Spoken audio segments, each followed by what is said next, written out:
All right, we are here for another edition of whatever we want to call it. Chris Simms Unbuttoned, PFTPM.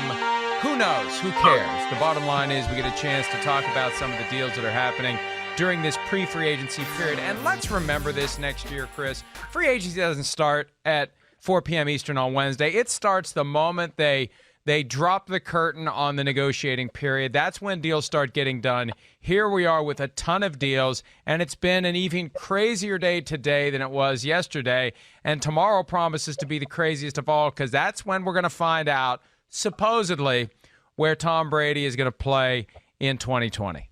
Yeah, well, you've always said this, and, as we know, so many of these deals, wink, wink, handshake, happen weeks before we even get to the legal tampering period. And plus, we were at the NFL Combine, which might as well just be called the start of legal tampering. You see so many agents, coaches, everybody meeting in a bar here and there. Who knows how many secret meetings are going on around that city during that time. That's where I think a lot of this stuff gets figured out. And you're right. It's once that legal tampering window hits, it's off and running. All right, well, off and running this morning was the news from Tom Brady himself, posted on social media, that he will not be returning to the New England Patriots. As the day has unfolded, we haven't gotten a lot of clarity. Colin Cowherd, of all people, seems to be on the cutting edge of what Brady may be thinking. First, Cowherd said he has been informed Brady has made a decision, and Cowherd has subsequently said he thinks Brady is going to the Buccaneers. Now, if you pay any attention to Cowherd's Twitter feed over the years, he's in L.A., and he's got something up with the Chargers. And I wouldn't be surprised if the Chargers didn't leak something to him just out of spite if Brady's not going there. Like, who the hell cares? We don't have any obligation to keep this quiet. We can tell Cowherd what's going on, and he can upset Tom's little party as he tries to keep it a secret until tomorrow. So I'm inclined to believe what Cowherd is saying on this, just connecting the dots from him back to the Chargers and accepting the human nature reality that the Chargers, if they're not getting Tom Brady, are probably a little pissed off. Yeah, probably. If they were in it, legitimately, the Tom Brady sweepstakes like we thought, yeah, I'm sure they're not happy about that. Everything I'm hearing, and listen, I saw the Colin Cowherd tweet, all that, but few people I've talked to around the NFL who were in the know, they seem to think it's Brady to the Tampa Bay Buccaneers. That's what's going to happen. That's the news that's going to be released. The big thing, and Mike, I know I've said this to you, when what I was told from the beginning with people who had knowledge of the situation was that Brady was reluctant to move out to the West Coast. The 49ers would be the only team I think he was really willing to do that for. He has his other son with Bridget Moynihan in New York City. I think he's a great father. I think he's very aware of that dynamic. Tampa certainly gives him easier access to New York City, a shorter flight. So I bet some of that plays into this. And Mike, the other thing that just tells me it's Tampa right now, let alone some of the people around the league that are telling me that, is, I don't mean to jump the ship here, but Phillip Rivers signing with the Colts, to me, is another thing that just would give me an inkling to go, oh, the Tampa Bay Buccaneers told him, something, it's not happening there. So now he has to move on. And I would believe that would be, hey, that's something as Brady's going to the Tampa Bay Buccaneers. And we're talking a lot more about Phillip Rivers to the Colts coming up. But Brady to the Buccaneers, and I'm thinking about the bigger picture here. Florida versus California. Hey, at a minimum, not that he needs to worry about money or paying taxes. 13.3% state income tax in California. 0.0 Blutarski-esque income tax in Florida. That is a factor. And to the extent that his wife, Gisele Bündchen, wanted to be in Miami, and I think if she got to pick, she'd have said Miami. Tampa Bay's close enough, right? When you fly private, what's the difference between Tampa Bay and Miami anyway? So I agree with you. It makes sense. I don't know whether or not there's anyone else out there. I think he had a pretty good inkling what he was doing when he told the Patriots goodbye. You tell the Patriots goodbye and then there's nowhere else for you to go. That would be awkward. He probably got offers yesterday that were strong enough to let him know the Patriots weren't going to match that, so he's going to move forward. So that's step one. And it does serve the purpose of potentially scaring anyone else out of the weeds, because it's speak now or forever hold your peace if you're interested in Tom Brady. and no one else apparently steps forward, so he chooses between the Chargers and the Buccaneers. Chargers get butthurt. They tell Colin Cowherd, and it all comes out that Tampa Bay looks like the place. And look, hey, as far as NFC teams go, I mean, they're not exactly a powerhouse, and it's a top-heavy conference. Maybe they can win that division. The Saints may have something to say about it, Chris. Who the hell knows what's going to be up with the Panthers or the Falcons? But you got some really good teams in the NFC that are better than the Buccaneers. Yeah, yes, definitely. Now, the Buccaneers, when you look at them on paper, have potential to be something. They do. There's no doubt about that. I mean, he's going to have weapons around him, a creative offensive mind, a really good defensive line and pass rush, a secondary that's young but has a lot of talent. So I do think there's potential there for that team to be one of those teams we could put an asterisk next to say, watch out for them next year, and especially if Brady goes there. I mean, awesome dynamic, right? I mean, we get to see Brady and Breeze play each other twice a year. That'll be amazing. That'll be really cool. But you're right, the NFC is definitely stronger as a conference compared to the AFC right now, too. But when you go back to, like, the Brady stuff and the things that we kind of hear, wants to be appreciated, wants to be respected, man, I'm just telling you, Mike, and everybody out there, he's going to get that in Tampa Bay. They're going to roll out the red carpet from him. They're going to for him. They're going to treat him like a king. Tampa is secretly, I can speak from experience, is a phenomenal football town. They live and die with the Bucs. Now, not everybody might not have the cash to buy season tickets and be able to afford that all the time, but they love their Tampa Bay Buccaneers, and they are going to welcome him with open arms and really make him, the king of the city. That's what he'll be there in Tampa, and I'm sure he'll like that, and his whole family will like that as well. They have had a hard time filling up the stadium, and one of the things we've discussed as it relates to Tom Brady being available to sign with any team is the business dynamic, that it will fill up the stadium, that the Tom Brady number 12 jersey in the new Buccaneers uniform that Bruce Arians told us 3 weeks ago is going to look like the one that you wore, Chris, starting in 2003, the one that the Buccaneers won the Super Bowl with to cap the 2002 season. They're going back to that. That thing is going to sell unlike any jersey that we've seen, and that elevates the brand. That restores some luster to a team that has been systematically losing it over the past 17 years. They went through 20 years of crap, and then they started to turn it around with Tony Dungy, and that culminated in the Super Bowl win of 2002. And then ever since then, what's it really been, right? Coinciding with you showing up, it's all your fault. That's when the organization started going the other. I couldn't resist. That's when the organization started going the other way, and they can't get it back. And Brady helps them get it back like that. Yes, he does help him get it back like that. And, hey, I'm just playing. I'm just playing. I know, all good. I expected it to go that way once I knew you were going down that road. But, really, ever since Gruden has left town there, and there seemed to be whatever happened between him and the Glazer family, yes, the organization has not been good, not been consistent year in, year out. And hopefully, hey, we're re-energized by what we see by Bruce Arians.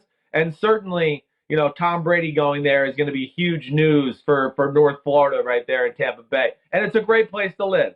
It really is. It's a Florida lifestyle. They love their football. And you certainly can be stuck in worse places in this country. I can tell you that. And, the Browns take a lot of heat for their revolving door, but after they dumped John Gruden, it was Raheem Morris, who clearly wasn't ready at the time. He's more ready now, far more ready now than he was then. Then it was Greg Schiano, who clearly was over his skis. Then it was Lovie Smith, who was starting to show us something, but he got thrown overboard for Dirk Cutter, who clearly wasn't ready. And then they finally get Bruce Arians out of retirement. He was itching to get back to it. And now, after 1 year with Jameis Winston, I mean, that's the other side of this story for the Buccaneers. Jameis Winston is SOL, and I don't know where he's going to go, Chris, but I think he really wanted to stay with the Buccaneers, and now he's going to be on the open market, and I don't know who's going to be interested in him. No, I don't either. I think he's a guy that, somebody's going to sign here. He's a high-level backup. He's not necessarily the kind of backup that you think, ooh, okay, he can come in here and manage the game and not make mistakes. No, he's not like that. He might make mistakes, but he has big-time superstar potential, as we know. I continue to think that the Pittsburgh Steelers would be a great fit for a guy like Jameis Winston. Big Ben can be the quarterback. If something happens there, he can come in, play, certainly be an upgrade from Duck Hodges or Mason Rudolph. And really, I think ultimately, if you're Pittsburgh, you think, wow, well, Big Ben might only have 2-3 years left. Maybe we can mold Jameis and Winston in the meantime to take over in the end. I think ultimately, though, Winston will find a home just because his good film is just too good. He's too talented. But there is some risk to take with him, as we know. Here's the real question. Will he accept what's offered? Because if someone's not paying him to be a starter, look, for a guy like Tom Brady, he's never holding a clipboard. Phillip Rivers, never holding a clipboard. The true franchise quarterbacks are never holding a clipboard. But Winston's had 5 years as the starter with Tampa Bay. He's made $45 million. You have to wonder if he's willing to go somewhere and be a backup, if he's willing to eat that giant slice of humble pie after throwing for 5,100 yards and not play. Or will he say, screw it, I still have baseball dreams. I'll go to the minor leagues like Tim Tebow and see what I can do there. I just don't rule out how he's going to react if at the end of the day the best he can get is an offer to be someone's backup. He may not want to do that, Chris. Well, no, he may not, but I think that's going to be the reality of the situation I'm in right now. And I'm sure he's pissed off. I mean, just quite frankly speaking, he's probably looking at this going, damn, I got there's no more seats left here. And as much as you think of like a team like Chicago where we think they might try to replace Mitchell Trubisky, Chicago can't bring in a guy like Jameis Winston. They need something that they feel like can be consistent week in, week out. That could blow up in their face. So, I think he's just got to find the right opportunity, just like a Teddy Bridgewater did last year. Find a team that's got some talent. And if you do get thrown in there, then you need to be in a place where you have a chance to succeed and make it happen and kind of improve your credentials and your perception around the NFL to show that you've learned to become a better player. Hey, you mentioned Teddy Bridgewater, and we're going to talk about him in a minute, but that spot behind Drew Brees is wide open. And if Jameis Winston wants to learn the game and get a chance to play because Drew Brees is 41 and who knows what's going to happen to him, and all of a sudden you are out there on the field with the, I don't want to say very best, but one of the very best play callers and play designers the game has ever seen, my goodness, that's got to be attractive to Jameis Winston. Definitely. I mean, that would be a place. If I'm Jameis Winston, I'd raise my hand and go, I'll sign for less. I'll do that right now. Like you said, he's made money. Now it's time to, just redo what, the thoughts and the perception of Jameis Winston. And a guy being around Sean Payton, being in that offense, when free agency comes around a year or two from now and Jameis Winston has been with the Saints, that'll make other teams and coaches feel better to go, hey, Sean Payton liked him. He obviously learned some football. And he would learn a ton of football there. Yes, he needs to find that type of situation, Mike. All right, in that same division, the news today, out of the blue, was that the Carolina Panthers have given Cam Newton permission to seek a trade. Newton did not react well to that, taking to social media with the look, I can't say I'm over the Cam Newton creative fonts. I never liked it. You're a grown man. You're not Prince, right? And it's every letter is some funky font where you need like a decoder ring to try. Take that down. I think if you look at it long enough, it turns you to stone. I don't know what it is, but the bottom line is he's not happy. We've had this translated by experts. He's not happy with the Panthers. He says he never asked for permission to seek a trade. Chris, all of a sudden, and we sensed this was coming. I never thought the Panthers were keeping this guy. It's time for new in Carolina, and there's too many issues with injury with Cam Newton. And it makes me wonder, frankly, what they take for him. I don't think they're going to take all that much for him. It's just a question now of who wants him. But he's out, and he's already replaced by Teddy Bridgewater, who reportedly is getting in the range of $20 million a year. That tells me that they're done with Cam Newton. It's just a question of how they go about dealing with the details on his way out the door. Yeah, no doubt about it. I mean, I would really like to know what transpired and happened the last few weeks between the Panthers and Cam Newton. I do think it's very odd that this all comes out right now, that to me is shocking because you've given Cam Newton really no chance now to really find a trade partner or his camp. Very tough. I mean, as we see, there's only a few spots left. So, and now that they've signed Teddy Bridgewater, yeah, they're not going to get very much for Cam Newton, especially knowing that, he's probably going to want a new contract. So I'm thinking like you're going to see like mid-round pick for Cam Newton, something like that. I'm pissed at myself, Mike. I'm pissed because I should have been able to connect the dots to think Teddy Bridgewater would end up with the Carolina Panthers. It makes too much sense. Matt Rule, he hired Joe Brady, the offensive coordinator for the LSU Tigers. Where did he come from? The New Orleans Saints. I'm sure Joe Brady has gotten very good reports about what Teddy Bridgewater was and does down in New Orleans. Now you can get the Matt Rule era off on a good foot because you got a quarterback that knows the system. He'll be able to come in there seamlessly, wheel and deal, and it makes a lot of sense for the Carolina Panthers as they're trying to build a winner here into the future. But see, I wonder how much candid information Sean Payton or anyone else with the Saints is going to give Joe Brady, because you don't want to have to deal with Teddy Bridgewater twice a year in your own division, unless you know, based on being with him the past couple of years, how to go about defending and what his weaknesses are. And, this will be a great test. How much of it is the coaching staff in New Orleans that propped him up and got the most out of him, and can the Panthers do the same? But, Chris, I'm playing this out in my head with Cam Newton. I think that they did what they did today by giving Newton permission to seek a trade because they knew they were going to sign Teddy Bridgewater, and it would be extremely awkward if they sign him to a deal that per year is worth more than what Newton's going to make this season based upon what I've heard so far, but I haven't seen the official numbers. Here's my guess. My guess is they've tried already to find a trade partner for Cam Newton, and they can't.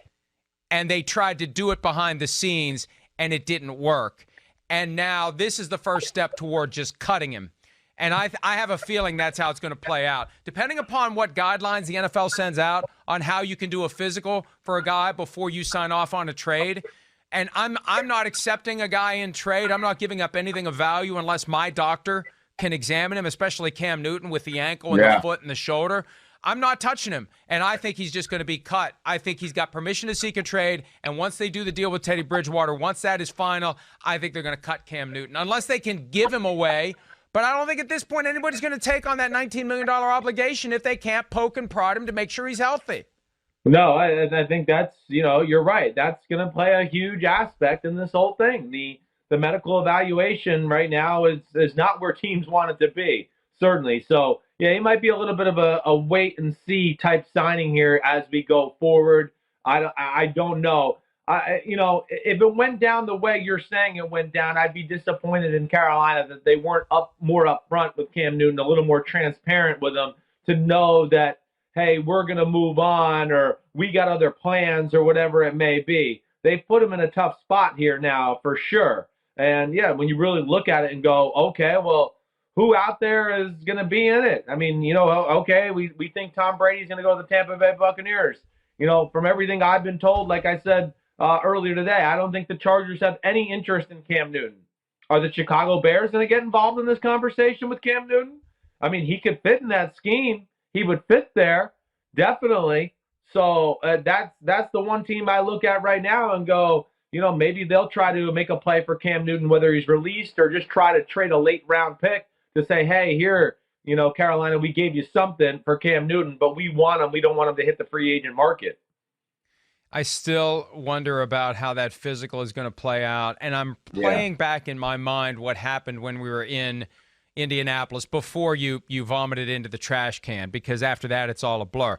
Before that, Matt Rule was making the rounds. We had him on Tuesday, and he was coming out very strong as wanting Cam Newton to be his quarterback. And I can't help but wonder whether that was the setup to make teams think that, hey, the ultimate trade leverage is screw it, we're keeping the guy. So they start selling this idea they want him, and they see whether or not anyone initiates any real discussions about a trade for Cam Newton, and it just didn't happen. And throw on top of it that video where Cam was upset, all I'm looking for is a commitment. I think that's when they just knew this is not going to work. We need to find somebody else. And on the day where they signed somebody else, or at least tentatively agreed to terms with somebody else, they had to make it clear that they're moving on from Cam Newton by way of giving him permission to seek a trade. And like he said, I didn't ask for this. This is their strategy for separating from Cam Newton. And I really do think, unless somebody steps up with something, and I'm not sure anyone will, he is going to be released, and off we go with Cam Newton trying to find a new location. And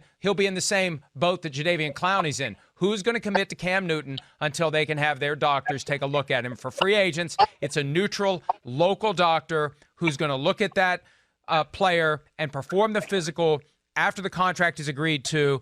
And I don't think anybody is going to make a major financial investment based upon that. They want their guys to see these players and make their decisions. All right, so we know Cam is going to be out. Teddy Bridgewater is in. In Indianapolis, Phillip Rivers is in, Chris. Multiple reports indicate it's 1 year, $25 million for Phillip Rivers. We talked yesterday. The lawyer's got to drive a Cadillac. He can't drive around a Subaru. All due respect to Subaru. He's got to have a nice car. Phillip Rivers has to have a nice contract. $25 million seems like a lot to me for a guy who had 7 interceptions in back-to-back primetime games. That throwing motion is butt ugly, and it looks uglier the more interceptions he throws. Why do you think the Colts did this? Well, I think the biggest reason is they don't trust Jacoby Brissett. I mean, Mike, I've been saying this for the last, 5 or 6 weeks. I said there's no way Jacoby Brissett will be the starting quarterback in the Indianapolis Colts. There's just no way. They're moving on. They don't trust him. I would think they put him on the trading block too here, going forward, because I just can't imagine they're going to have $40 million on the cap between two quarterbacks right now. But I think that's the biggest reason. I think Jacoby Brissett really fell out of the trust tree towards the end of the season, and you and I have discussed that a whole lot. And then, I think Rivers, his knowledge of the system, being around Frank Reich before, and I think the Colts look at it like, hey, we're a team in the win-now type mode. They knew Jacoby Brissett wasn't the future. I really wouldn't be shocked if the Colts drafted a quarterback too, in the draft here that they think can maybe be the future or whatever may happen here. So I'm not shocked by this. Once I heard Brady was going to Tampa Bay Buccaneers, I think this is another inkling to show us that that's happened, because I think Rivers was a chance of going to the Buccaneers too. But obviously they're not happy with Jacoby Brissett, and they're moving on to a new era. And what do you think they're going to do with Brissett? They owe him $8 million plus already, fully guaranteed for 2020. Do you keep him around as a backup in the event that Phillip Rivers stinks or gets injured, or do you try to find a new home for him? I mean, the Patriots are looking for a quarterback, but hey, I've been told all along the Patriots traded Jacoby Brissett for a reason, right? Yeah.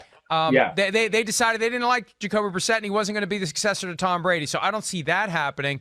But what do you do with Brissett now if you're the Colts? I mean, would they call the Chicago Bears? I mean, that's one option. Maybe the Bears would be interested in that. Maybe right now the New England Patriots would be interested in a guy like Jacoby Brissett to come in and be the backup, or maybe the 1 year stopgap for a guy like Jarrett Stidham, who I know the Patriots love. But I would think this would open the doors for the Colts shopping him, because, I mean, Mike, am I right? I mean, I thought, the cap hit for Jacoby Brissett this year, I think, is like $20 million or something like that. And I just can't imagine that they're going to want to go into this year with Phillip Rivers at 25 and him at $21 million cap hit and go, oh, okay, we got $46 million into just the quarterback alone on our salary cap. That's not good business. So I would think they got to shop him. They're carrying $5.5 million from his signing bonus last year. $8.875 million is fully guaranteed roster bonus. It's already guaranteed. It gets paid out March 22nd, $7 million of it. So they're on the hook for $12.5 million no matter what in cap space for Jacoby Brissett, and $7.5 million, or $7 million, in cash. But the total cap number for him is $21.375. And when they did this deal last year, we did the bravo Chris Ballard, because what they did was they took the franchise tag for this year, cobbled it together with what Jacoby Brissett was going to make last year, and basically guaranteed it all to him. In hindsight, they should have just let him play out the final year of his rookie deal and walked away from him, Chris. Yeah, well, they tried to give their organization, their fans, their locker room a false sense of confidence and tried to sell the bill of goods that, hey, we really trust Jacoby Brissett. We think he can be a starting quarterback. I mean, they tried to sell us that with not only the money, but the things they said and all that. Obviously, it backfired. And, I give them credit for not like compounding the mistake and trying to be stubborn and going, hey, we're going to go into it one more year. We think Jacoby Brissett can do it. No, they didn't like it. They're moving on. That's it. And that's what good, smart teams do, good evaluators do. You're not going to be right about everything and every decision you make to run an NFL franchise. But is it good and smart to give $25 million to Phillip Rivers, though? I can't help but wonder whether or not Jim Irsay has gotten exasperated with where his team is and what happened last year, and he's decided to say, you guys are spending. We got a chance to get to Forrest Buckner, get him. We got a chance to get Phillip Rivers, get him. I mean, look, smart owners keep it under wraps that they're the ones who are saying do this, do that. But, man, this sure doesn't have Chris Ballard's fingerprints on it. This has Jim Irsay's fingerprints, in my estimation, based on what we know of both guys. Yeah. I mean, hey, now that you say that, you're right. It does have more of the fingerprints of the owner than Chris Ballard. But I think Chris Ballard's smart enough to know that Jacoby Brissett wasn't the guy. I do know that, and I think that Frank Reich probably knew that as well. I mean, they probably had a lot of discussions there. I don't think they would have just been those two would have been the total type to be overruled by Irsay if they really thought Brissett still had a chance to be that guy. Now whether Irsay pulled the power play and said, hey, get a name recognition type guy in here, I don't know. But I think the Colts, they covered their butts for 1 year. They got a really good team. They're a playoff caliber football team. And they obviously think Phillip Rivers is still good enough to take them to that spot. I understand that. Is it risky? Yes. But I think they feel like the risk is less here than with Jacoby Brissett. And then they can start to evaluate other options in the draft and see if maybe they want to draft a quarterback in the first round or second round and have him sit behind a Phillip Rivers for a year before he takes the reins over. Like Bruce Arians once said, and always says, who was the offensive coordinator of the Colts in 2012 and the coach of the year the season that Chuck Pagano had leukemia, no risk it, no biscuit. So they're risking it in Indianapolis. What will they do by way of risking it in Chicago? Let's finish there. We talked earlier about the possibility of Jameis Winston supplanting Mitchell Trubisky. Ugh. Nick Foles has been linked to the Bears. Andy Dalton has been linked to the Bears. There had been talk of Teddy Bridgewater in Chicago. Obviously, that's not going to happen. He's going to Carolina. What in the world do the Bears do? And how at this point, Chris, do they not do something? You have shattered the ego and the confidence of Mitchell Trubisky. Yeah, I don't think they're done yet. I don't. I don't know. To me, the two best options out there for the Chicago Bears, and I think Nagy and Ryan Pace, I think their butts are on the line here, definitely. And I think you got to go with somewhat of a proven commodity. I don't think they can dance with Jacoby Brissett. I mean, I think that's too risky. Yeah, we talked about Jameis Winston. There's no way they can sell that. I mean, if he throws 3 interceptions his first time out there, they're going to have a riot in the streets of Chicago. It's got to be, to me, it would be Andy Dalton 1, and then probably Nick Foles 2 at this point. Nick Foles is going to know the system. He played in Kansas City with Andy Reid and Matt Nagy being there. So he will know that. Now, am I in love with Nick Foles? I'm not sure he's really a legitimate starting quarterback in the NFL. I'm not. But is he better than Mitch Trubisky? Yeah, he might be. Andy Dalton's the guy that's the best of these guys we're mentioning. Andy Dalton's a good athlete. He's got a good arm. We've talked about it. There's a lot of positives. It's easy to crap on him because he's been in Cincinnati and they can't win playoff games. But he does have that experience, and that would make the most sense to me. And at some point, you would think the Bengals are going to get desperate. I mean, I think everybody expects Andy Dalton to be dealt. I mean, they're going to go Joe Burrow with the number 1 pick. I would be shocked if that's not the case, which is going to drive down Andy Dalton's trade price. And can they come to a deal with the Bears and Bears feel comfortable with it? I don't know. But to me, that's the one that makes the most sense. Here's the thing about Nick Foles. When he went from the Eagles to the Rams, he was horrendous. Just horrendous. Yeah. I remember seeing him play on Sundays, and I'm thinking, this guy is just horrendous. What happened to Nick Foles? And it was so bad he almost quit football. he ended up in Kansas City. And that year that he got a chance to play when Alex Smith had a concussion, and I thought, hey, the door's opening for Foles to do to Smith in Kansas City what Colin Kaepernick did to Smith in San Francisco.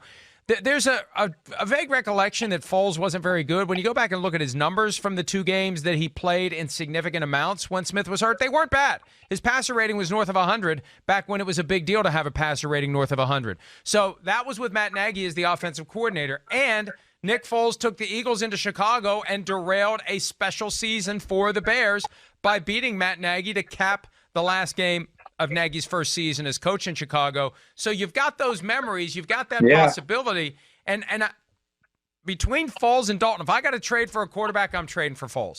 I am. I got him for 3 years, not 1. I don't have to worry about extending his contract or giving him a raise or anything like that. Foles will be happy to come in and have his contract honored. He's not going to make a big deal about that. He's made a ton of money for a guy that hasn't played all that much. Super Bowl 52 MVP. I think there's merit to taking Nick Foles in Chicago. And based on what I've seen of Mitchell Trubisky working with Matt Nagy, I'd rather have Nick Foles. I understand your logic. I mean, your logic's good, and the fact that he knows the offense and Matt Nagy that's all correct too. I mean, there's no doubt about it. To me, I would rather have Andy Dalton. The contract situation, you're right, that does make it a little more intriguing, or maybe favors a Nick Foles in that situation. But I guess for Chris Simms and my quarterback evaluations, I'd rather take Andy Dalton right now over Nick Foles. But I do get what you're saying. And you talk about, I'm with you. When you said those numbers, my recollection in those Kansas City games was it was underwhelming. And again, we can't put too much, love into like the quarterback rating at time and numbers. That's where it can lie to you. The number 1 rated quarterback in 2017 was Alex Smith, and they replaced him with a quarterback that I don't think had a higher quarterback rating than him the next year, but was clearly better, okay? Or, yeah, he did. Okay, Mahomes, I'm looking at it now. He had a better quarterback rating.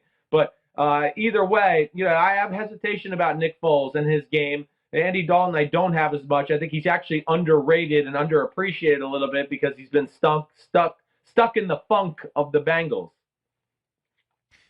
Here's Foles' numbers from the 2016 season when he was with Matt Nagy, who was in his first year as the offensive coordinator of the Chiefs because Doug Peterson had become the head coach of the Eagles. A game on October 30th at Indianapolis. That was the game Alex Smith got injured. Foles came in and was 16 for 22, 223 yards, 10.1 yards per attempt.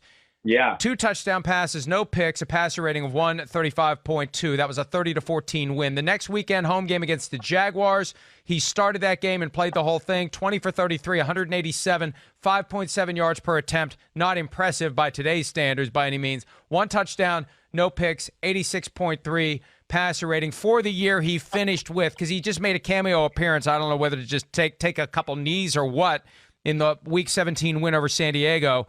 The passer rating for the year, 105.9, 65.5% completion percentage, 7.5 yards per attempt. That's what he did in 2 games in 2016. And again, it's not as bad as I remember. It's definitely not how bad he was with the Rams. With the Rams, he was horrible. So I'm just saying, look, if you are ready to move on from Mitchell Trubisky, I think Foles makes a ton of sense. $15 million salary this year, that's nothing.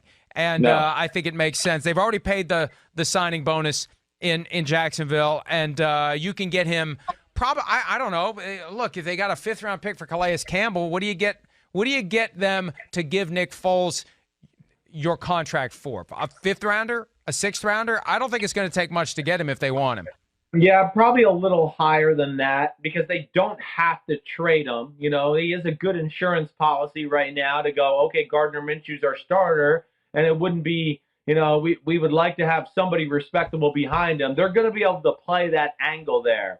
So they might be able to get something a little bit more than, what they got for Calais Campbell because it's the quarterback situation, because of the contract situation that you mentioned, and that I think the Jaguars can make a legitimate case to say, we'll keep him. We're not really spending that much money on the quarterback situation as is because Minshew is on a rookie, middle round draft pick compensation type deal. So I think that's where maybe they have a little bit more leverage and maybe drives up the price just a little bit more. But I don't think much more. Like a fourth rounder might do it right there.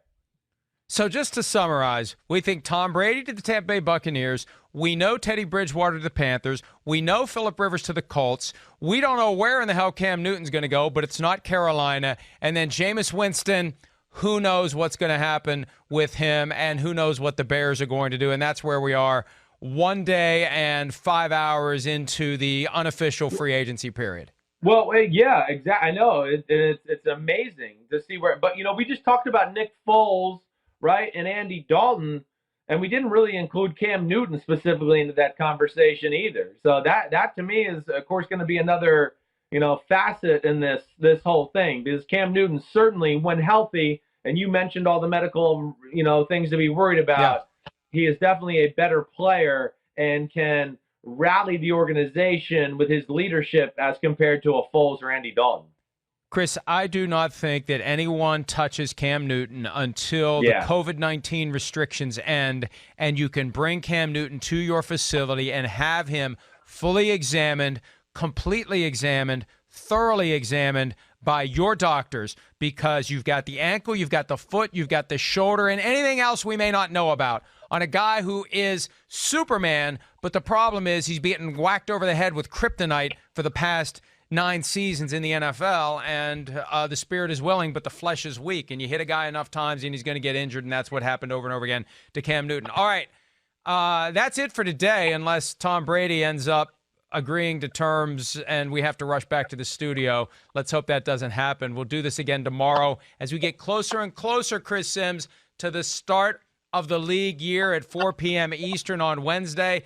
I'm sure there's still going to be more twists and turns, and we'll have it covered here. We'll have it covered at ProFootballTalk.com. We'll have comments on our Twitter feed at Chris Simms or CSimsQB, and also at ProFootballTalk. And Chris, as always, enjoy your time at home, cooped up with your kids and your wife and your dogs.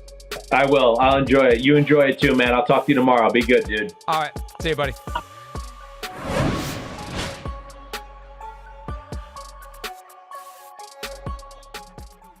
Yo, what's up? Come on, man. Subscribe on YouTube to Chris Simms Unbuttoned podcast. I need you. Please hit the subscribe button, please.